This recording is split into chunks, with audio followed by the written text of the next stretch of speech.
어떤 곳은 그 이름만 들어도 아주 오래된 이야기가 떠오르는 곳이 있지요.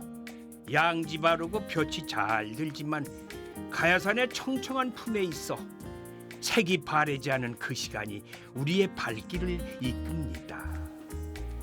안녕하십니까, 최주봉입니다. 저는 지금 경상북도 고령에 와 있습니다. 시청자 여러분, 고령하면 제일 먼저 떠오르는 게 무엇입니까? 예? 대가야 유적지. 좋아요. 또 참외? 참외 아니, 참외는 성주지. 또 딸기? 딸기는 맞아요.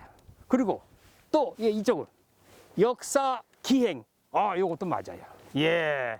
근데 실제로 이곳은요, 대가야보다 더 오래된 과거의 흔적들이 남아있는 곳이 바로 고령입니다. 자, 시청자 여러분, 오늘 저와 함께 가야해, 고령 가야해, 고령 가야해. 참.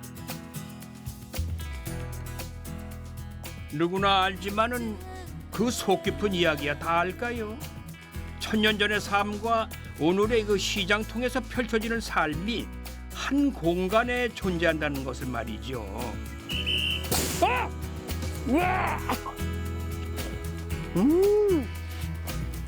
야, 정말 신기해. 그 시간의 다리를 건너 고령의 오랜 이야기를 꺼내볼까 합니다.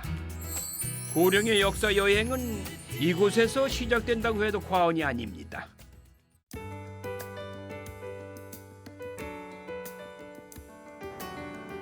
1600년 전의 시간이 수많은 언덕에 되어 놓여있는 지산동 고분군.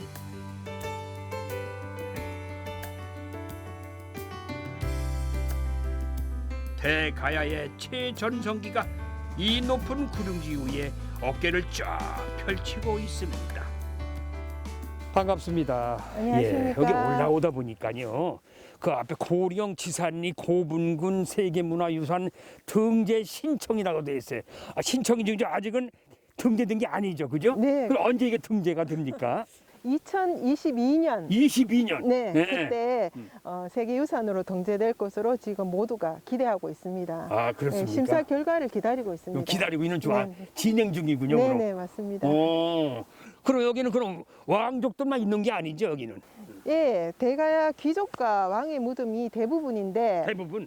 그런데 이제 일반 백성의 무덤도 곳곳에 있고요. 예. 숨어 있는 무덤까지 합치면 거의 10,000기 이상이나 되는 아주 거대한 고분군입니다. 예. 그래서 가야 고분군 중에서 가장 큰 가장 큰. 고분군이라고 보시면 되겠습니다. 그럼 이게 넓이가 얼마나 돼요, 이게? 꽤 넓겠는데. 이 길이가 거의 2.5km 정도 돼요. 길이가. 2.5km 둘레가? 예, 길이가. 길이가? 네네. 이게 걷는 길이가 2.5km. 네, 그럼 정도 꽤 됩니다. 긴 거리예요. 네, 그렇죠. 예.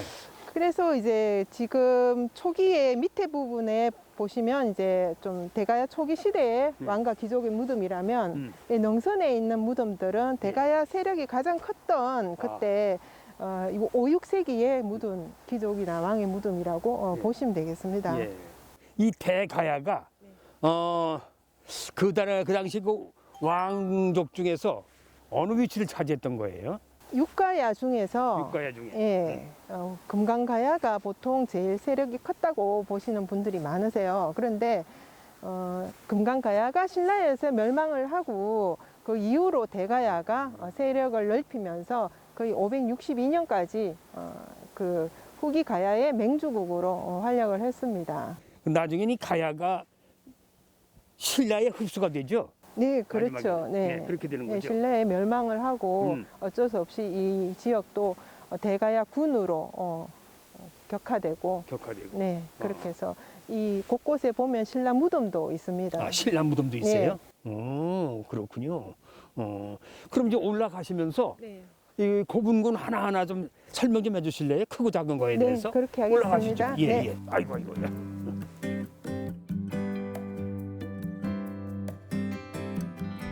2.4km의 능선을 따라 약 한 704기의 고분들이 있는데요.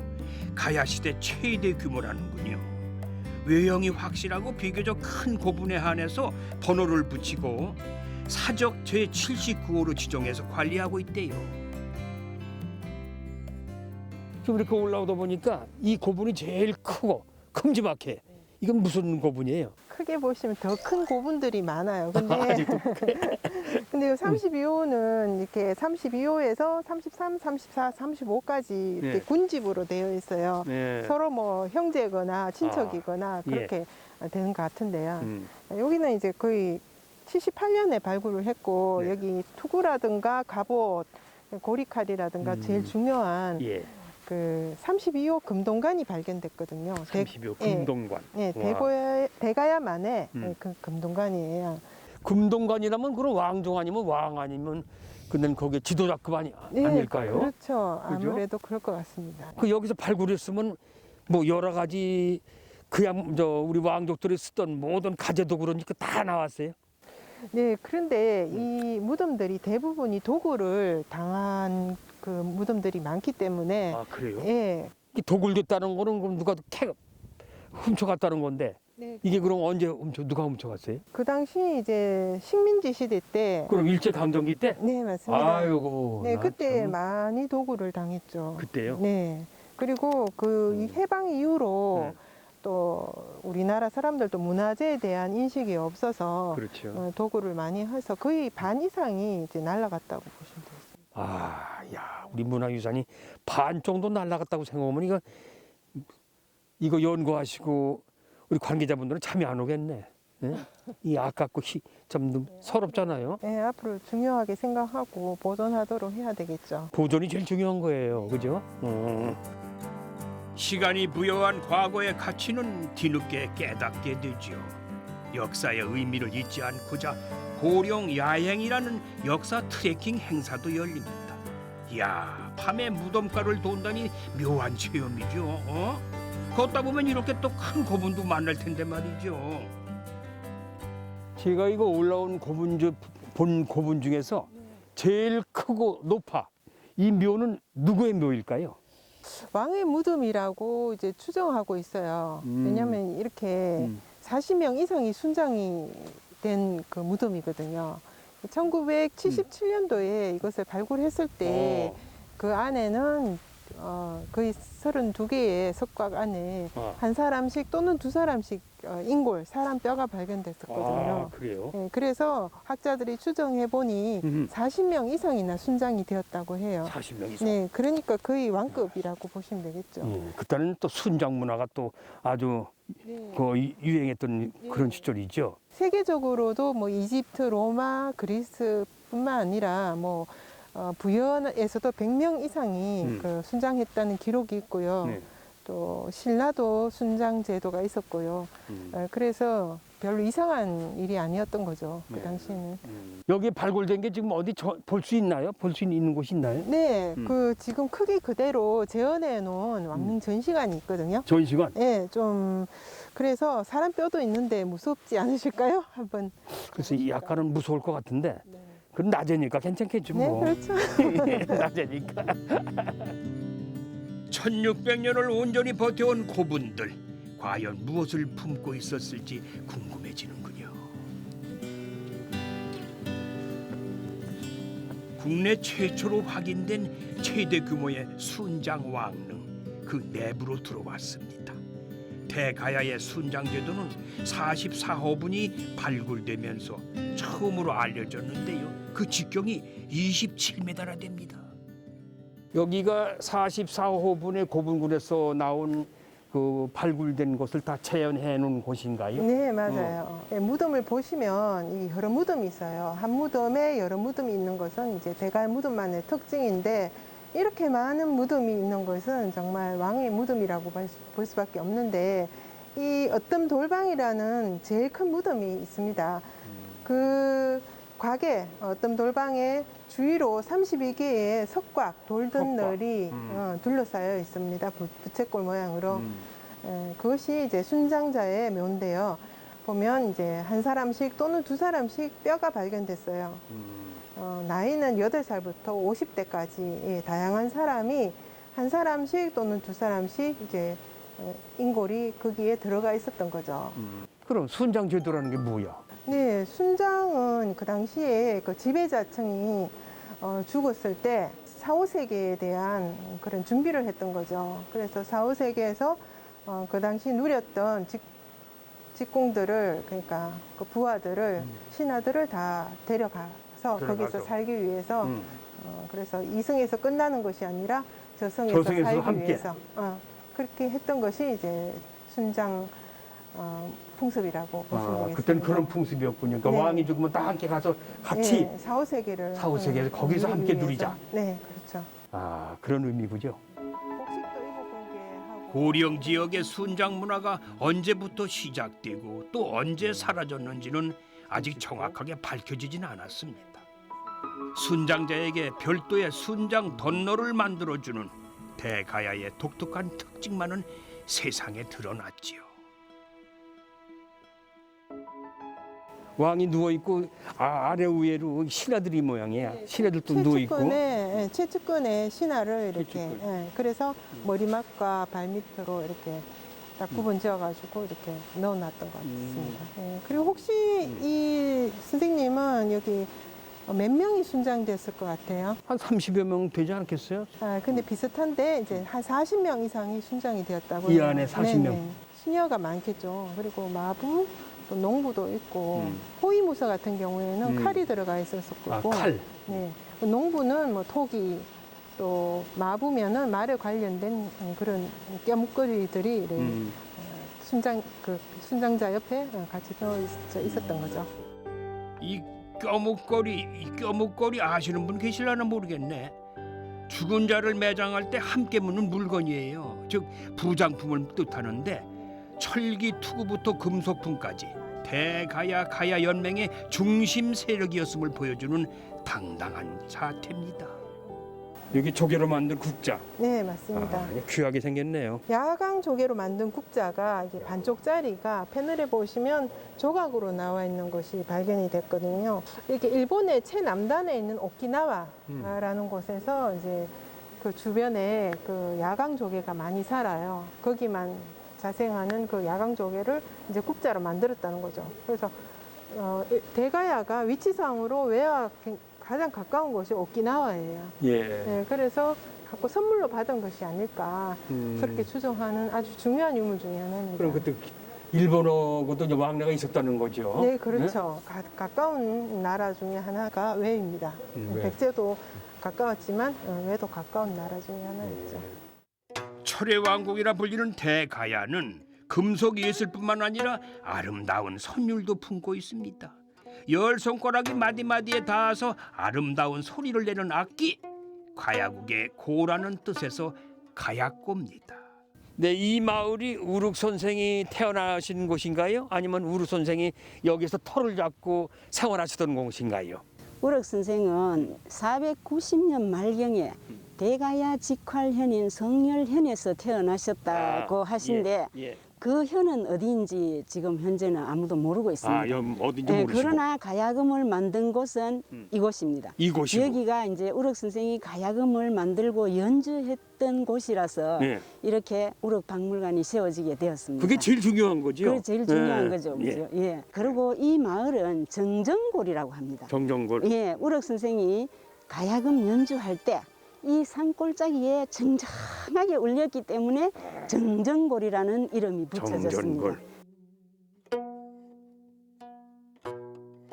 가야금의 골짜기란 뜻으로 금곡이라고도 불렀다는데 우륵 선생이 만든 이 가야금 소리를 듣고 감동하지 않은 이가 없다는 그런 전설이 들립니다. 이 환상적인 소리의 비결은 바로 이것이라고요.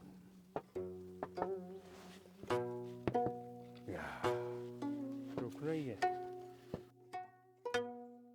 선생님, 예. 여기 무슨 이 빨래판을 쭉 널어놨어요? 뭐 이 빨래판이에요? 무슨 뗏목이야? 뭐야 이거는? 고령의 네. 군목이 오동나무입니다. 이 오동나무로 가야금을 만듭니다. 예. 그래요? 예, 오동나무는 네. 배수가 잘 되고 네. 또 이래 비옥한 사질 토양에서 잘 자란다고 합니다. 네. 그리고 25년 이상 된 오동나무를 이렇게 가야금 크기에 맞게 잘라서 5년간을 이렇게 이제 숙성시킨다. 숙성. 예, 예. 그리고 이게 5년간. 숙성시키는 그렇지, 과정이군요. 예, 예.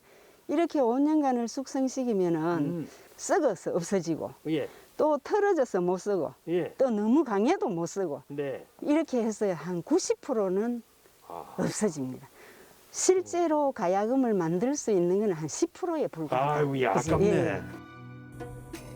요즘 과학자들이 오동나무의 성근세포 구조가 좋은 공명을 일으킨다는 걸 발견했다는데요. 우륵 선생은 그걸 어떻게 알았을까요? 박물관 안을 둘러보니까 우륵 선생의 음악적 천재성에 살짝 질투가 날 지경입니다. 드디어 제 모습에 가야금을 만났습니다. 이 가야금은 요즘 우리가 사용하는 가야금 비슷한데요. 네, 이게 1500년 전 우륵 선생이 만든 정악 가야금이라고 합니다. 직접 만드셨군. 정악 가야금은 바른 음악이라는 뜻이며 풍류 가야금이라고도 합니다. 이 정악 가야금은 궁중음악, 네. 선비들의 풍류 계통의 음악을 연주합니다. 그런데 비교적 느리고 굉장히 음색이 부드럽고 네. 깊은 울림 소리가 납니다. 예. 부드럽고 깊은 울림이 나온다. 이 가야금의 이판이 둥그스름한 이 모습은 하늘을 상징했다. 예. 그리고 밑판이 보면은 네모지게 팽팽하다, 그지? 네. 그거는 땅을 뜻했다는 뜻이고 가운데 공간이 있습니다. 네. 그 공간은 천지와 사방을 나타냈다. 그런 의미가 있고 이 12줄 얹어져 있는 것은 1년 12달을 의미했다는 그런 뜻이 있습니다. 그런 이제 음양 오행적인 이런 의미가 있습니다. 대가야의 우주관이 담겨 있다는 가야금. 가실왕은 대가야에 속한 여러 나라들의 말이 서로 달라서 이를 통일하기 위해 가야금과 12곡의 연주곡을 주문했다고 합니다. 가야금은 조화와 균형의 선율이었던 셈이지요. 우리도 우륵 후세니까 그 흥을 한번 살려볼까요? 초보자들한테는 어떤 노래가 연주할 수 있을까? 제일 쉬울까요? 초보자들인 데서는 이제 제일 쉽게 이제 첫 번째 뜯는다. 아까 뜯는다. 뜯는다. 예, 뜯는다. 하는데 이렇게 한번 뜯어보십시오. 저 학교 종이 보시면은 칠판에 9, 9, 10, 9, 10, 10, 9, 9, 8, 8. 8, 8 있잖아, 그지? 요렇게 뜯으면은 뜯기만 하세요. 뜯기만. 뜯기 뜯나면은 9, 9. 오른손으로 줄을 뜯거나 튕기고 왼손으로는 줄을 눌러가지고 농음하라, 울림을 주라. 뭐 이 정도면 잘하는 거 아니에요? 9, 8, 8, 7. 7, 7. 그렇지. 선생님 합주 한번 해볼까요? 예. 시작. 9, 8, 8, 9, 8, 8, 7, 7, 9, 10, 10, 9, 8, 8, 9, 8, 7, 8, 6. 마지막에 다 했어. 그런데 이거는 보니까요. 어린이들이 오면 쉽게 따라할 수 있을 것 같아요. 예, 가족 체험 프로를 굉장히 그렇죠. 많이 합니다. 그래서 예. 이런 체험을 통해서 아이들의 그 교육적인 이 가치가 높아지고 아름다운 선율에 푹 빠지는 사람들도 있고. 예. 왕이 즐겼던 음악을 듣고 나니까 오늘은 왕 노릇을 좀 하고 싶어지네요. 와, 상도 많이 타셨네. 야, 음식이 맛있긴 맛있는 모양이다 아주. 별의별 거 다 있네 여기도 그냥. 사장님이시구나. 어서 오세요. 반갑습니다. 네, 전한석입니다. 반갑습니다. 예. 제가 알기에는 여기가 뭐 임금님 드시던 밥상을 차림이 좋다고 그래서 일부러 왔는데 맞긴 맞아요? 예, 옛날 대가야 시대 예. 왕들이 드셨던 걸 지금 현대인들 입에 맞게끔 재조명해가지고 저희들 판매하고 있습니다. 그렇습니까? 야, 제가 듣기에는 말이죠. 네네. 이거 뭐 보니까 뭐 진찬이라고 써놨어. 예. 진찬이라는 뜻이 뭐야? 진수성찬 줄임말 진찬인데 예. 말 진수성찬. 그대로 이제 네. 진상입니다. 그 대가야 시대 어른들 왕들께서 드셨던 진상. 음식. 임금님이 드셨던 왕들이 드셨던 진상 상이다. 그래서 나도 그 밥상을 한 상치 항상 받으러 왔거든요. 준비하고 있습니다. 한번 잘 오셨습니다. 안내 좀 해주세요. 예. 예. 왕들의 입맛을 사로잡은 음식이라면 뭐 최고의 한식이겠지요. 고소한 냄새가 마음의 가야금을 퉁퉁 울립니다. 그리요. 16가지 이상의 별미가 푸짐하게 차려졌습니다. 고령하면 빠질 수 없는 게 또 요 한우죠, 한우. 각종 채소들이 한눈에 척 봐도 합격입니다. 제가 금년 들어와서 네. 이런 상은 처음 받아봐요. 이야, 이게 종류가 한 10대까지 되는 것 같아요. 요게 대가야 진찬을 만들게 된 계기는 예.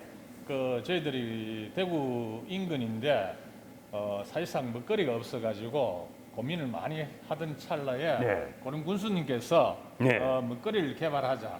그래가지고 군수님이? 예예 군수님께서 그 저희들 이제 외식업하고 같이 컨택해가지고 야. 개발을 했습니다. 대가야 진차는 주 재료가 고령 주변에서 나는 로컬 푸드, 즉 고령 인근에 나는 특산물로 만들어 아하. 차립니다. 로컬 푸드. 예. 예.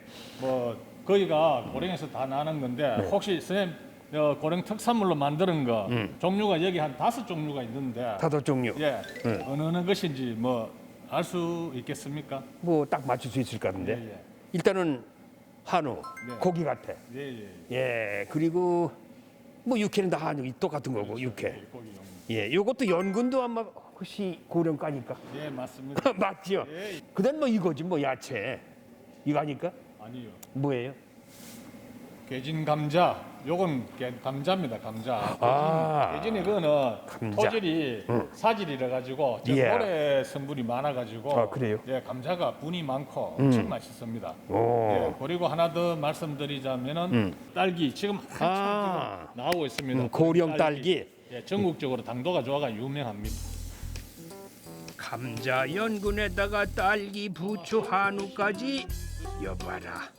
고령의 향과 맛을 앉은 자리에서 다 만났다고 전해라. 이거 임금님만 드시기엔 너무 아깝잖아요. 야. 한우 육즙에서 그냥 육즙이 쭉 빠져나오는데 눈으로 보기만 해도 이렇게 예. 맛이 있을 것 예, 같아요. 맞습니다. 이러니 이런 음식을 임금님이 안 좋아하셨겠어요. 맞아요. 살만 찌는 거지 그러니까. 그 당시만 지금. 자, 지금 딱 맛있었죠. 네.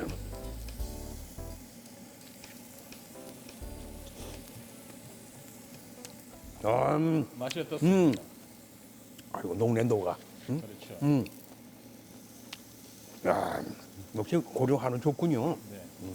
고령 도축장이 다산이 있습니다. 여기서 거리가 한 10분 거리에 어. 도축장이 있어가지고 항상 네. 신선한 고기를 공급할 수 있어가지고 저희들 그 고기만큼은 알아주고 있습니다. 예.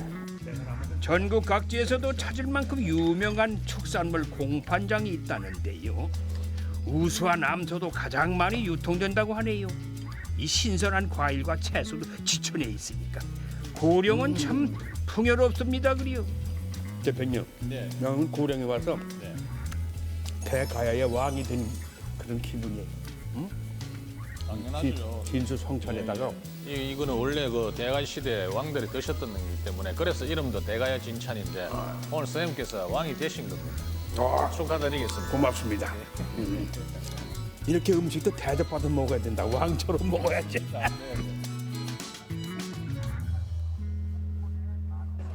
가는 날이 장날 고령 대가야 시장은 과거 고령 시장의 맥을 잇고 있다는 고부상들의 활약이 상당했던 곳입니다.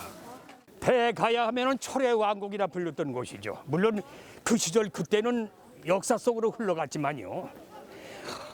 그런데 아직도요. 이곳에서는 조그만 철 하나 가지고도 갈고 닦고 두드려 가지고 연장을 만드는 대장간의 매질 소리가 저 멀리에서 들려오는 것만 같습니다. 자, 저는 그럼 이 고령 대가야 시장 속으로 한번 들어가 보겠습니다. 귀한 물건들을 구경하는 재미. 그 고구마 한번 씨알 한번 볼다. 에? 고령장에 오면 이건 한번 꼭 먹어봐야 됩니다. 그 유명한 소굴의 요리. 인심 한번 좋습니다. 그리요. 예. 하도 먹음직스러면서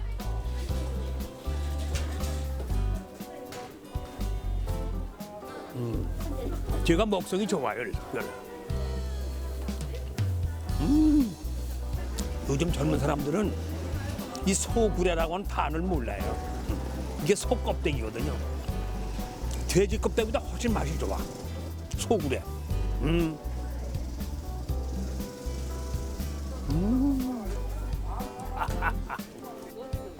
4일과 9일이 장날인 이곳에서 가장 큰 구경거리는 바로 저야. 이거예요. 갑니다.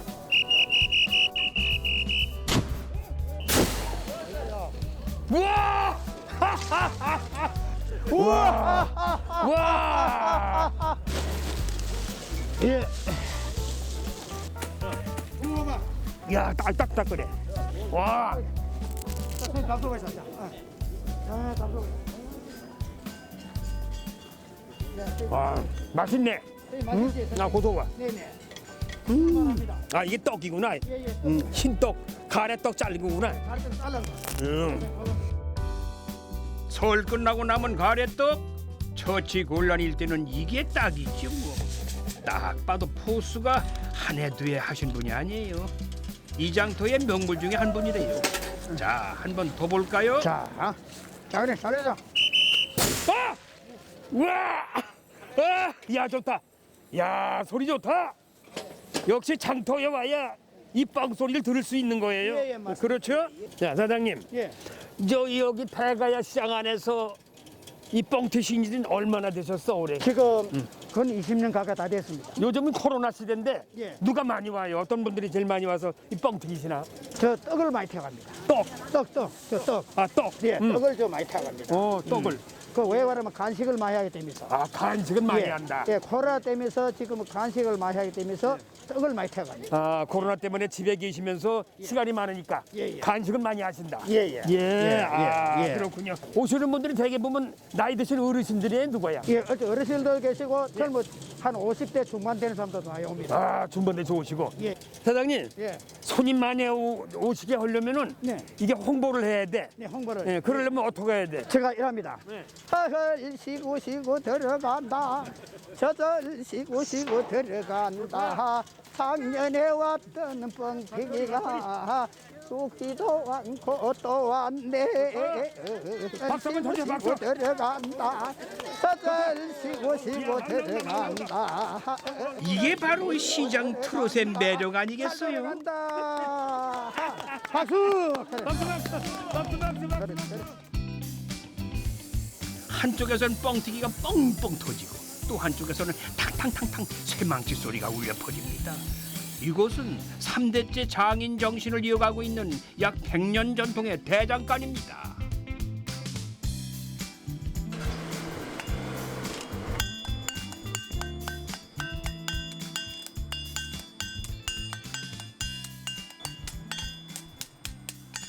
안녕하세요. 반갑습니다. 와, 바쁘신데 죄송해요. 아유, 괜찮습니다. 한참 작업하시고 계신데. 예, 지금 뭘 만들고 계셨어요? 지금 이제 낫. 낫. 예. 아, 낫. 예, 예, 예. 와, 낫을 예. 몇 번이나 두드려서 만들어야 이게 제대로 되는 거예요.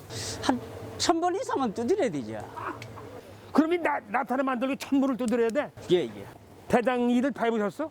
처음에는 직장을 다녔죠. 그럼 직장 다니시다 그만두시고 이거 하신 거야? 예. 아니 왜 아버지가 그 대를 이어받기 위해서? 아버지는 이제 이 대장간을 할아버지 때도 이어받아 왔기 때문에 이걸 손 놓기가 상당히 이래요. 아 이거 어려워. 예. 얼마나 힘들어 손 놓기가. 아버지는 어깨하고 힘줄이 다 끊어진 상태에도 이 대장간을 하고 있으니까 그래 뭐 아버지는 손 놓기 힘들고 예. 실제 제가 그래 일단 아버지한테 제가 그러면 한번 하겠습니다. 예. 이래 돼가 이제 제가 이어받게 된 거죠.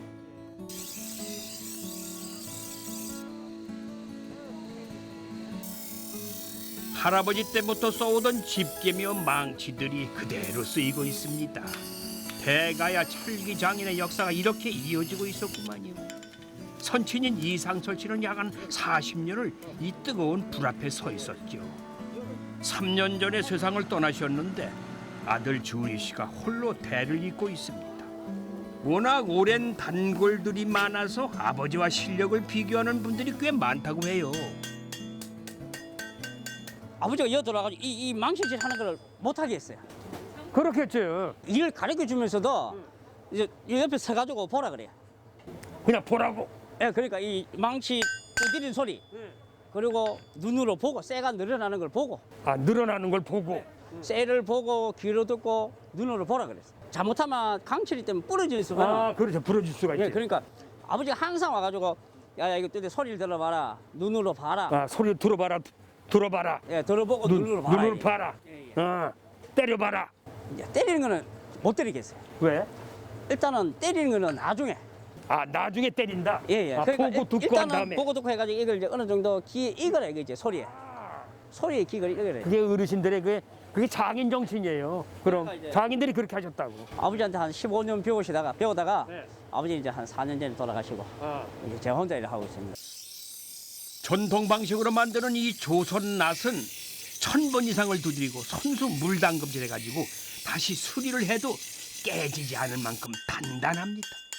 옛날에는 농사철에 손님이 많았는데 요즘은 뭐 하우스 농사로 철을 따지지 않는데요. 외지에서도 많이들 찾아오죠. 이 제일 여기 힘든 게 이 팔목 같을래요, 팔목. 어때냐? 내가 한번 장갑 좀 벗어보세요. 그 이제 팔목 이 손이 이래가 야 여기가 우리 2배는데 이 살이야 살찐 거 뭐야 완전히 이게 근육이지 뭐. 굳은살도 근육. 먹이고 뭐 이래가 굳은 살인데 아이고 이거 뭐. 이게 딱딱해. 에? 이거를 그냥 땅땅 하나 수천번씩 때리니 말이야. 예. 아유, 저 서는 것도 아버지 손에 비하면 아주 아버지는 더 했었어? 엄청나지. 그때 아버지 사진을 찍어 놓아야 되는 건데. 아버지는 60년 가까이 해나니까 이 굳은살이 막 손은 정말로 이 손가락 한 9개 어마어마하십니다. 아니 그렇게 다 손이 아프고 굳은 살 베기는데도 힘든 일이 없어요? 힘든 적이 있을 텐데.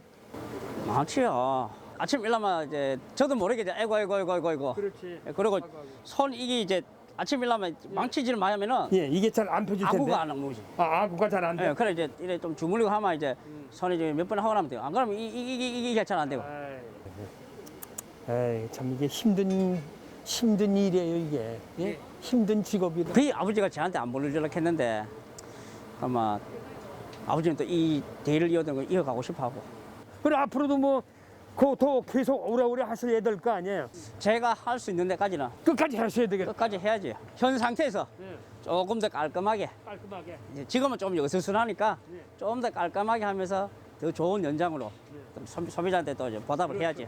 100년을 이어온 가업인데 이게 뭐 함부로 이게 어느 날 쓰러질 게 아니잖아. 중도에 포기하지 마세요. 예, 사장님 감사합니다. 예, 감사합니다. 3대 거친 손이 100년의 대장간을 지킨 것처럼 나라의 꿈을 몸바쳐 지키신 분이 계십니다. 적에게 내 죽음을 알리지 마라. 노량해전에서 이순신 장군께서 명언을 남기셨는데 이순신 장군보다 더 먼저 이 말을 한 사람이 있어요. 그래서 궁금해서 그분이 누구신지 제가 좀 확인하러 갑니다. 조선의 위기였던 임진왜란 때 임금도 의주로 피난을 갔던 그때에 유학자의 몸으로 초야에서 나와서 전쟁터에 나선 분이 계시죠. 여기 제일 먼저 들어오니까요. 눈에 띄는 게 이 글씨예요. 이 글. 지지유국 부지유신이라는 이 뜻이 무슨 의미인가요?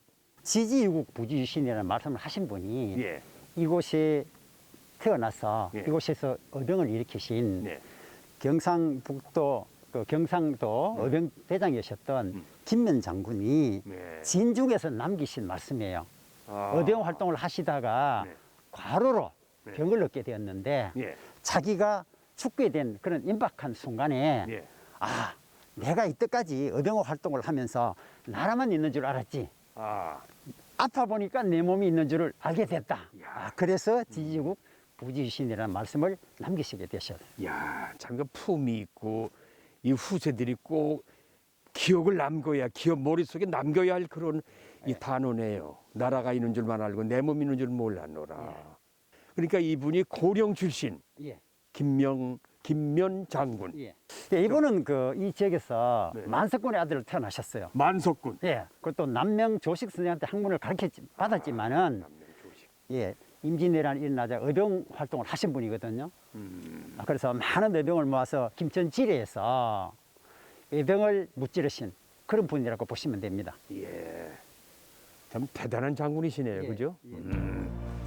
나라가 위급한데 목숨을 바치지 않으면 어찌 송연의 글을 읽었다 하리야.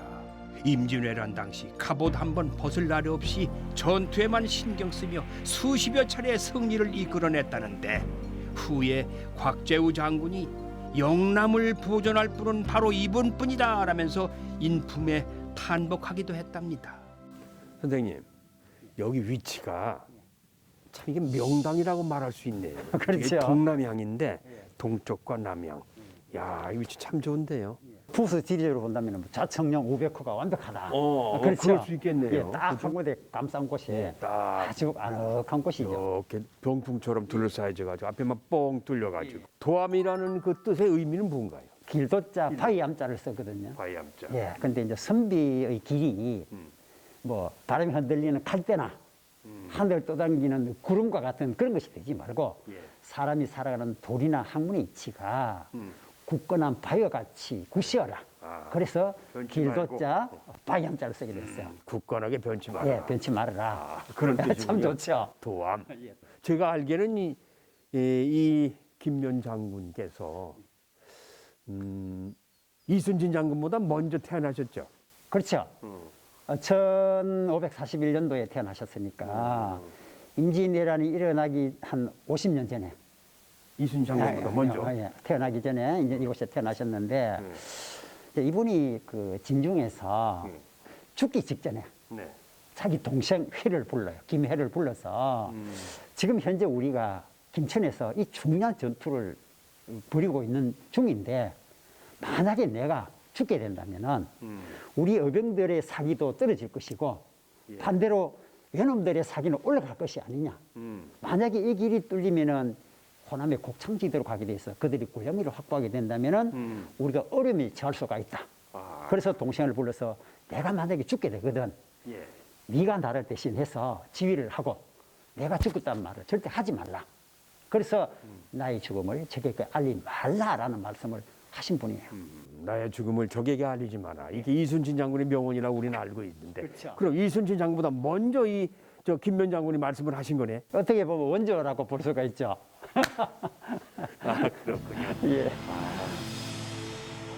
의병 도대장에서 병마 절도사가 되어 관군과 의군까지 통솔했던 김면 장군.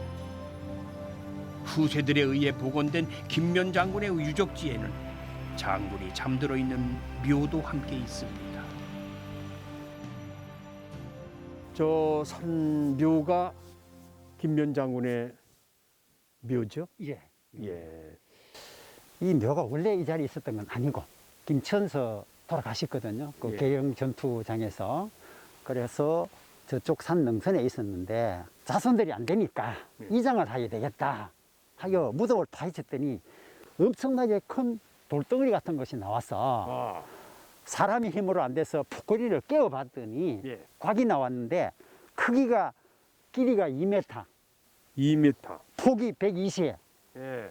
높이가 85cm, 어이구. 두께가 8cm. 예. 이럴 때는 엄청나게 큰 곽이 나왔어요. 소나무로 만드는데 뚜껑을 열어봤더니 옷나무칠을 한 김면 장군의 관이 있었어요. 관이 그 안에 들어있다. 예, 관이 있었어요. 그 관을 씌운 그럼 덮개내기에. 예, 덮개죠. 이중각을 했다는 이중. 거죠. 예, 그래서 그분의 유해와 그분의 부인을 이곳에 합장한 합장묘입니다. 아, 합장묘.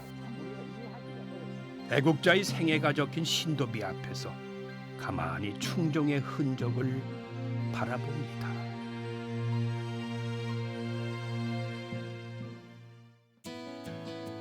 고령에는 유독 돌에 새겨진 신성한 이야기가 많아요. 암각하의 고장이라고도 불리지요. 대가야에서 더 오랜 시간을 거슬러 올라가면은 선사시대의 기억들을 더듬어 보겠습니다.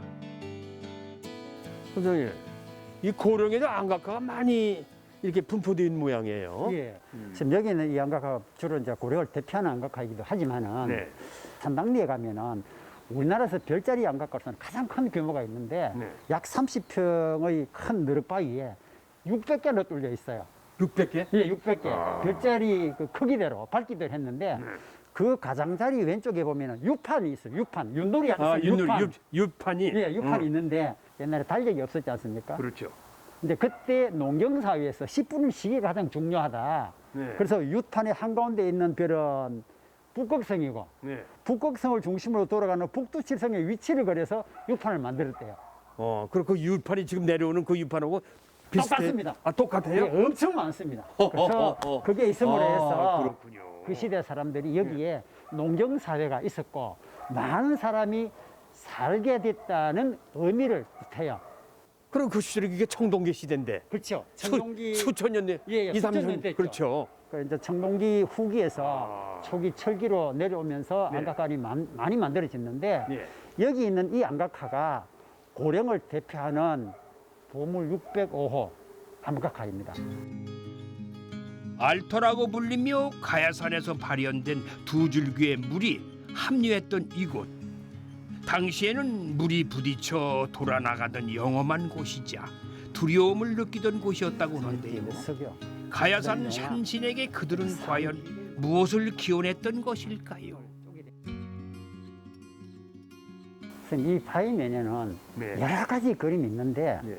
레이저로 최근에 조사를 해보니까 총 57개의 무늬가 있대요. 이 안에 예. 어. 지금 잘 보이지 않죠? 잘 이 안 대표적인 무늬가 네. 이 둥근 무늬가 보이시죠? 뭐 같습니까? 뭐 닮았습니까, 선생님? 관역. 관역. 어.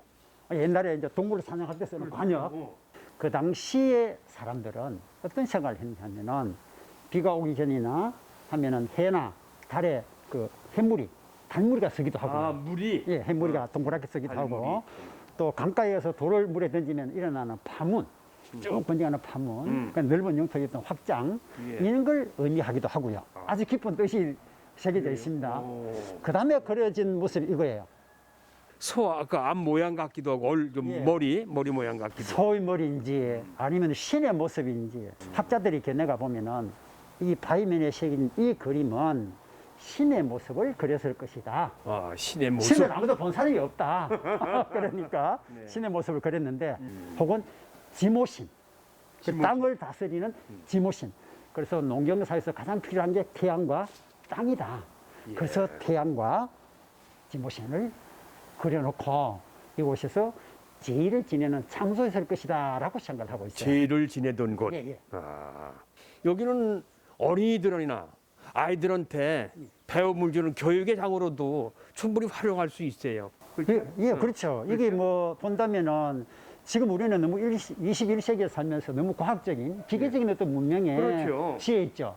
근데 이게 3, 4천 년 전 사람들이 남긴 유일한 어떤 그 형상이라면은 지금의 젊은이들한테 그 시대 사람들이 어떤 생각, 어떤 철학을 갖고 있었는지를 보여줄 수 있는 아주 귀한 교육의 장이기도 합니다. 맞아요. 교육적인 차원에서 충분히 예. 자라나는 어린이들한테 이거를 공부시켜서 머리에 주입시켜야 될 필요가 아주 중요한 있어요. 것이죠. 네, 예, 예.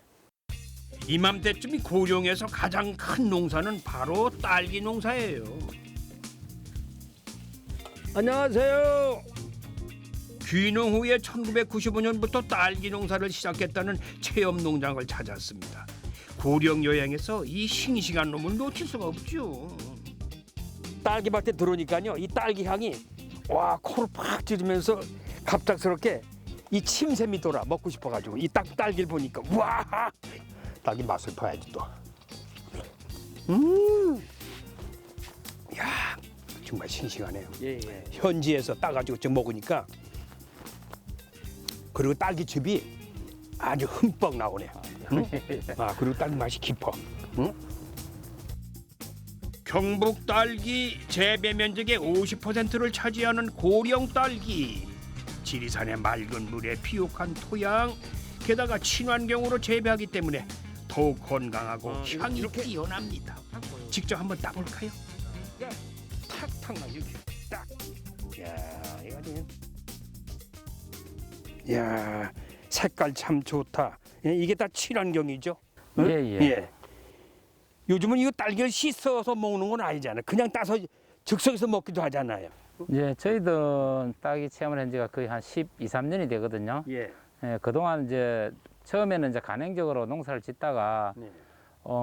그리고 아이들이 먹는 딸기이기 때문에 그렇지. 예, 농약을 사용하지 않고 예. 예, 그렇게 수확해서 네. 그다음에 이제 봄이 되면은 또 체험을 하고 있습니다. 예. 근데 이렇게 맛있는 이 딸기가 왜 이 고령에서 유명하게 된 거예요? 무슨 이유가 있을 거 아니에요? 땅이 좋은 거냐 아니면 해가 좋은 거냐? 예, 이제 고령도 딸기가 이제 재배한 지 한 40년이 넘었었고요. 네.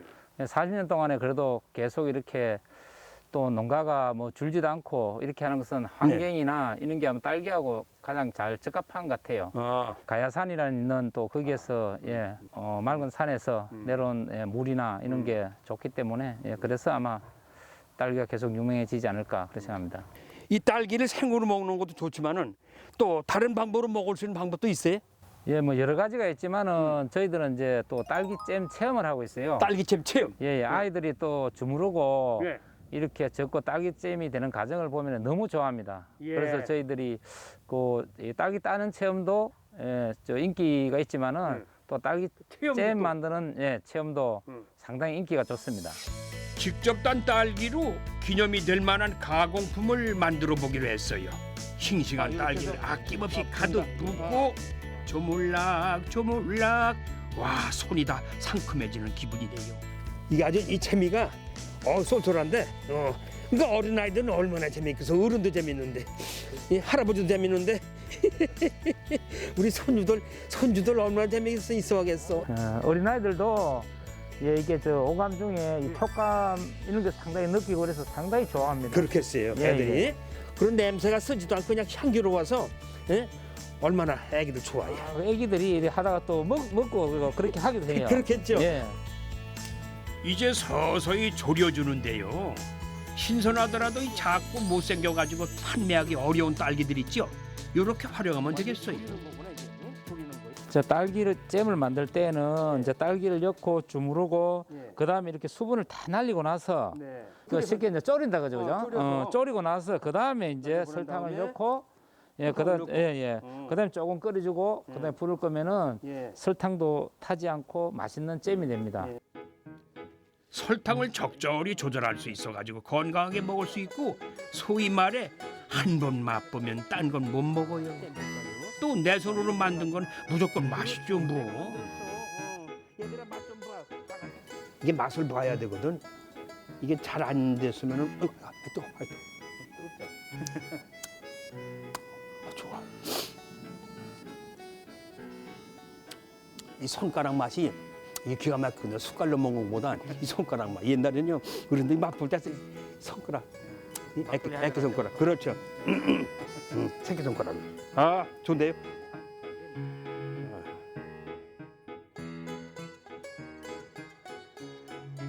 자, 어서 오세요, 어서 오세요. 맛있는 딸기잼이 있습니다. 자, 팥죽과 같이 아주 말랑말랑하게 볶고 먹기 부드러운 딸기잼입니다. 딸기밭에 와서 딸기 체험도 하고, 자, 그 딸기를 따와서 깨끗이 씻어서 이렇게 졸여가지고 설탕을 붓고 잼을 만들어낸 이 특별한 체험을 해봤습니다. 야, 이 최주봉도 해봤는데 여러분들은 왜 못하시겠어요? 다 할 수 있죠. 예, 이 봄철에 비타민이 부족하잖아요. 그러니까 딸기를 흠뻑 드시면은 여러분들 봄, 여름, 올 내내 비타민 걱정 안 하셔도 될 것 같습니다. 다시 시간의 다리로 돌아왔습니다. 우리는 지금의 나를 잊고자 찾아온 여행에서 더 또렷하게 오늘의 자신을 돌아보게 되지요. 바위 위에다가 그림을 그리고 별을 그리면서 행복을 기원했던 이 고령 사람들. 뭐 지금이야 사람도 변하고 풍경도 바뀌었지만은 세월이 흘러도 행복만큼은 그대로 우리에게 전해지고 있는 것 같습니다. 자, 이번에 고령의 겨울 여행 저한테는 오래오래 머리에 기억될 것 같네요. 지금까지 고령이었습니다.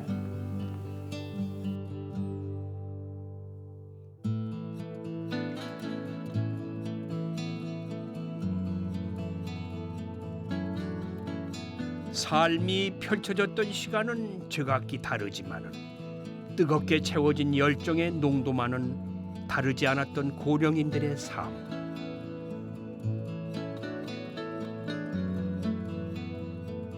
그 길을 걸으면서 즐겁게 살아있음을 느꼈습니다. 오늘의 소소한 행복을 찾는 일, 그 첫발 걸음인 고령 여행을 먼 인생을 살아가면서 기억해두면 좀 어떨까요?